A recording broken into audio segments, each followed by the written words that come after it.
In studio from the LCOOU Ojibwe University is Joe, and he runs the farm basically out there at the LCO. What's the technical name for it?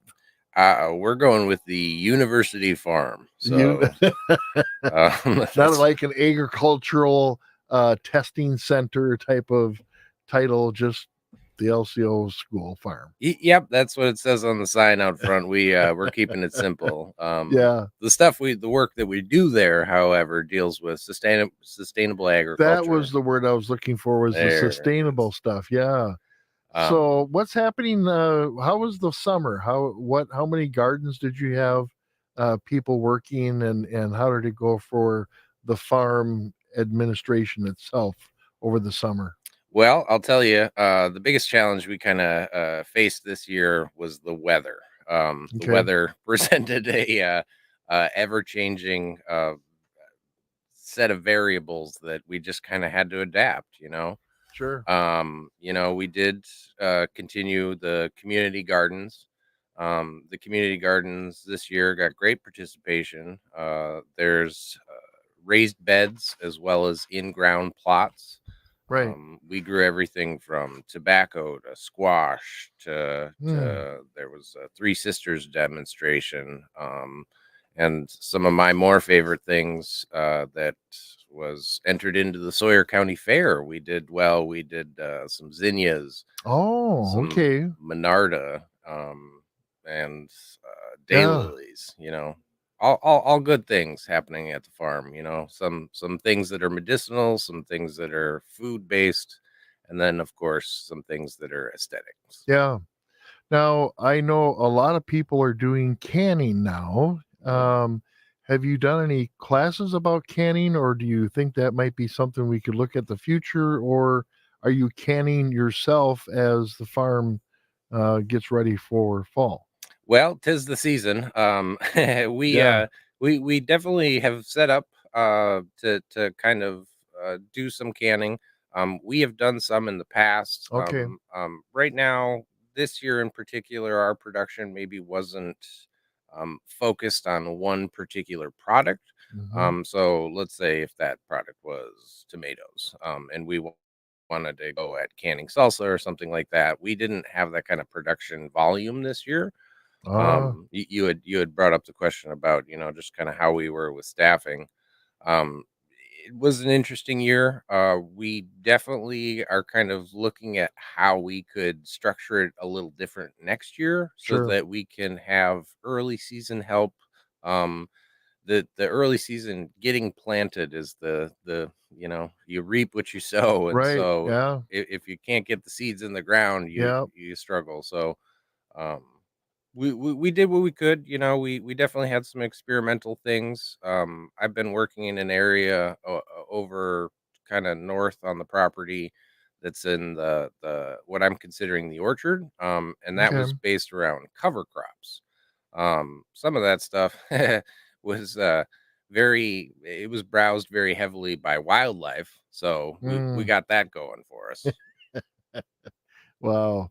Um, Another fall thing is that you were just telling me that you want to have a collection of I don't know what matter you called the leafy matter that people might be raking their yards and stuff. You're looking for some mulch, organic mulch sort of material, and you have some bags available. So talk about that offer. Yeah, so one of the greater things about the space at the university farm is that we have large area, Yeah, and with that, a soil that is in need of improving. So we're trying to do a number of different things, from planting trees, and in order to get some of those trees to like hit the ground running, excuse me, yeah, and really take off, we're trying to build better soil. We're building better soil by kind of incorporating some of the chicken manure, mm, and it's starting to come around, but we really could use some community input from organic matter. sure, That organic matter could be leaf litter, it could be sticks and small things like that. We're set up to kind of take some of that stuff in. What I had envisioned was handing out some paper bags Yeah. as people kind of go into the fall. Leaf matter for some people can be a nuisance, but for us, it turns into black gold, Right. right? Yeah. And if we can, hand out a couple thousand bags, and Wow. they come back into the farm, we're interested in trying to use that material, but then also kind of get the community support of coming to see the farm. Some people maybe haven't been there in a number of years, Right. Yep. for whatever programming was happening or classes that may be ongoing. And the farm has gone through a lot of changes, and it's going to continue to change. So seeing it at this time, Sure. the leaves are going to actually start changing here pretty soon, and it really is, it's just so mesmerizing to just sit out at the farm and kind of just be in that place. Yeah. So, Wow. yeah, that's what we're looking to do, is kind of hand out some paper bags, see if people are interested in getting them brought back to the farm. We could orchestrate picking them up if people are within a reasonable distance of the farm. And I Okay. can provide more information on that. And I am available at the college farm Monday Yeah. through Friday. So Okay. What time's the farm open up? It's open Monday through Friday. The gate is open, and it's about 8:30. Okay. Depending on if I get stuck Right. behind a car and And trying to. that's where you want people to stop by to pick up the bags is there at the building that Y- you have? Yep, they'll be arriving here shortly. I put in the order. Oh, That okay, you don't have them I, yet, I I but don't have them yet. They're in route, in process. They should be here in about a week. But yeah, we have lots of bags to hand out, and while you're at the farm, there's definitely other stuff to see too. sure. We have the chickens. Yeah, Um, people can pick up some eggs, right? yeah, they're laying hens. We have a flock of 23 birds. Okay. The output from them is really quite incredible. They average about 430 eggs a month. Wow. Since May 1st, they've put out 1,800 eggs, Yeah. and we need places for those eggs to go. It's good food. I can't use the term organic. However, we are letting them, roam around Right. and do their thing. They're fed good food. They're happy chickens, and you can tell they're happy chickens because they just keep on laying. So Yeah. Oh, that's good. And is there a cost for what's a dozen eggs cost? yeah, so with the dozen eggs, we're selling for $5 a piece, and Okay. part of that, it goes back into the program for the chickens. Yep. I'd really like to kind of look at what we did this year, and then really, if there is interest from the community, kind of ramp it up for next year. If we could go from 23 birds to 50 or 75 or maybe 100. Wow. um Yeah. then we're really going to have some production, and we're going to Right. have lots of manure and You're gonna have to build a bigger hen house. yeah, yeah. Well, and we're going to need more help with the chickens as Right. well, so Yeah. it all steps up in small increments, and Wow. it's part of having a farm. And some people may think that's kind of expensive compared to what they can get at Quick Trip and stuff, but these are fresh eggs. They're not, a month old by the time they hit the store shelves, and they're free range. And again, you can't really say organic, but it's close to organic enough, and there's the value there. Plus, they're supporting the farm. That's a great idea. So, Absolutely. and And are they all white? Are they the brown eggs or and I should have brought you a different dozen. shades? Yeah, where's my I, dozen? I I'll bring you some. Yeah, no, there's 4 or so different breeds, and so we have Easter egg layers that put a kind of a teal egg Oh, out. sure. We have some silver laced Wyandottes that are putting out some brown eggs. My favorite chicken is the white leghorn, Hmm. and that's putting out the white egg. But Okay. so it's a mixture, and you're absolutely correct in saying those eggs are, I mean, they're fresh, they're packaged. Yeah. Some weeks I am literally cleaning and packaging them while I'm handing them out. So Oh, they're within oh, within wow. hours Right. old, and and part of that is that good food, that fresh food. It's gonna have a good Sure. caloric intake. It's just gonna be all around good for you. Yeah. Yep. You can use the eggshells for making compost, Mm, making better tomatoes, and just all around. It's we're trying to produce more locally. yeah. Um, what preparations do you give advice preparation advice for people who are preparing their garden beds for winter, and there's some things that you can do that'll help that flower bed, not the flower bed, but the raised beds or their garden areas. Um, Even though the winter is dormant, there's things we can do now to prep the soil, to prep um, tools and whatever, and get ready for spring. So you're not sitting there spring saying, "Oh, I forgot to do this." And what kind of advice do you have for people who are getting their tomatoes done, and what do they do with the stalks? What do they do with the leftover um, part of the plant hmm after their tomatoes and their corn? And how do we handle that? Yeah, I am a big proponent for composting, and Okay. part of composting is you're always adding, you're always turning, right?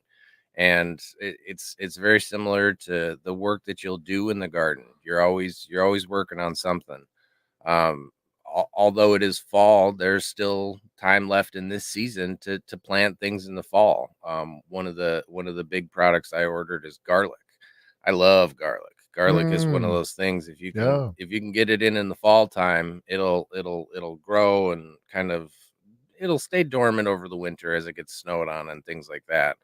But it'll be ready mid July, well, mid June, sure. depending on how weird the season is and how much snow we get. But so, yeah, I mean, in any work that you can do, it's kind of a reflection time for what went well in the season. What didn't go well. I know I have planted a number of things that just didn't do well. Things like broccoli and cabbage.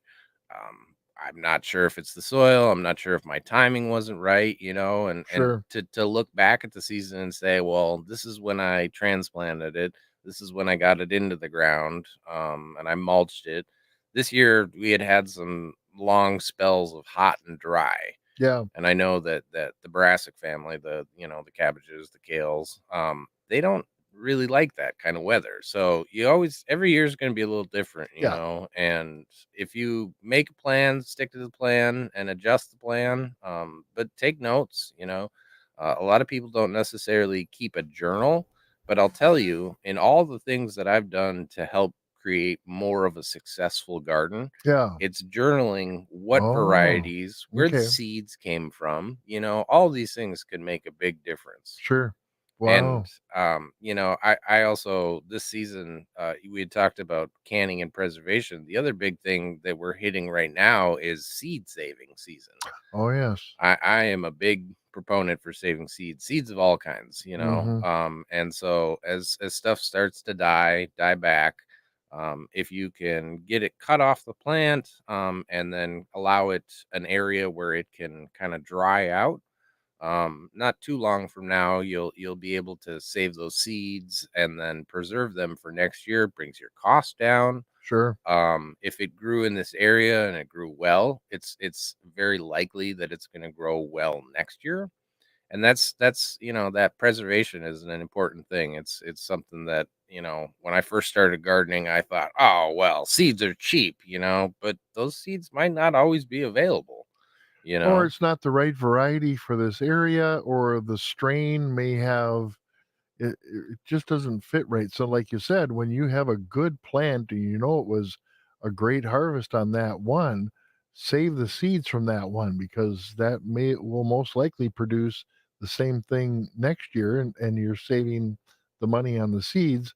Or people can bring the seeds to the farm because you have an exchange hmm element there, right? Absolutely. Yeah, And the other good things you just touched on is, nothing like sharing seeds with friends. If you make that exchange, I know in years past we've done kind of in the February, March range, we've done a seed exchange. Okay. Yeah. We'll probably keep that going. And it's really about, what are people interested in? I know I have my interests, which, each year is a little different. I've been on a squash kick the last couple of years.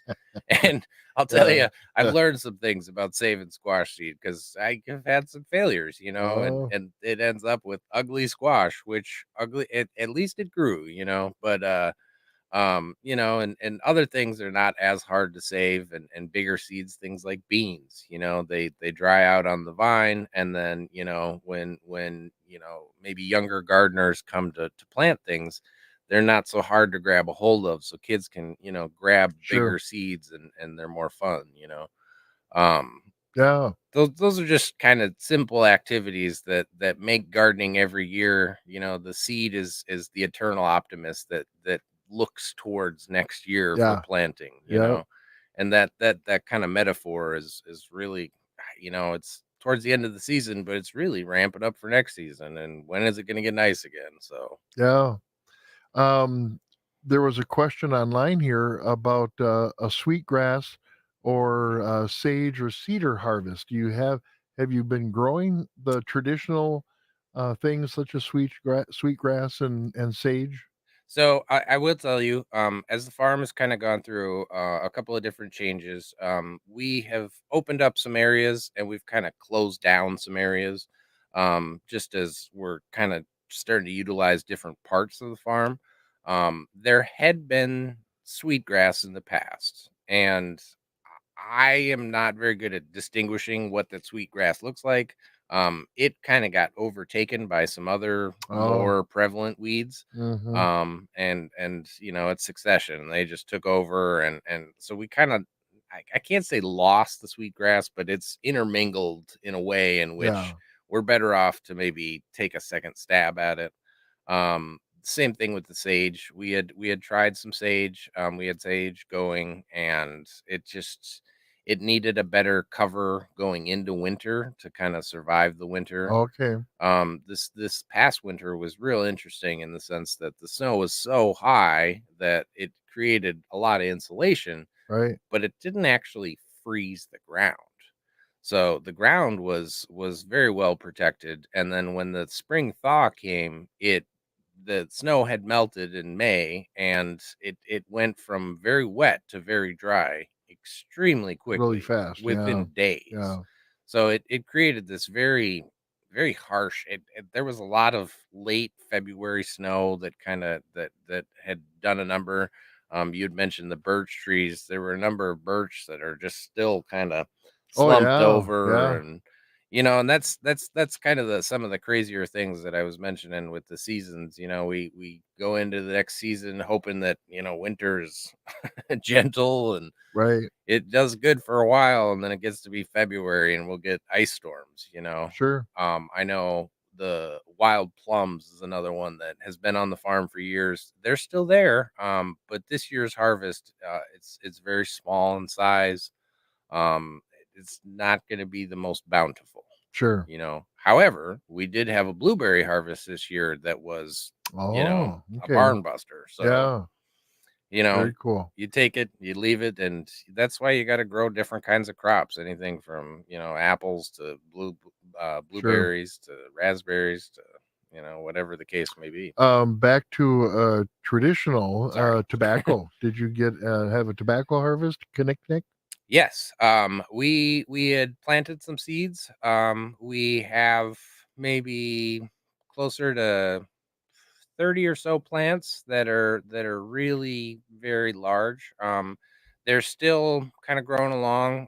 We were going to let some of the seeds mature on some and then harvest Okay. some. Yeah. And so we were looking at it yesterday with the weather starting to change a little bit colder at night. We're definitely noticing the tobacco is getting towards the end of its growing cycle. And so it will be, cut, and then it will go through a hanging and curing process. Yeah. I know we had a pretty good year for 22, but anything that we had saved, we had been passing out at the university, and we're kind of at the end of that supply, which is nice in the sense that now 2023 supply is Sure. about to be cut and cured. Yeah. So it's coming down the pipeline, and a lot of people will walk right past the plant and not even recognize that that's what it is. Oh, okay. So if you're in the community and you're bringing us leaf matter or whatever, stop in and see what the tobacco looks like, because it's really it's a unique plant. Sure. Yeah. We have just a few seconds. Why don't you give people your information and Sure. how to get a hold of you at the farm or on the phone? And go ahead, Joe. Let us know. Yes. So my name is Joe Rothberger, and I work at LCOOU University Farm. Good way to get a hold of me is going to be by stopping by the farm and or email. So I'm Yeah. in the extension office, and if you want to get a hold of me, it's jrothberger@lco.edu. And you're at the farm at around 8 o'clock ish. 8 to 4, Monday to Friday. All right. Very good. Thank you. Thank Thank you for you. being here. You bet. Take care. Glad to be here. From New York, this is Democracy Now! It was always a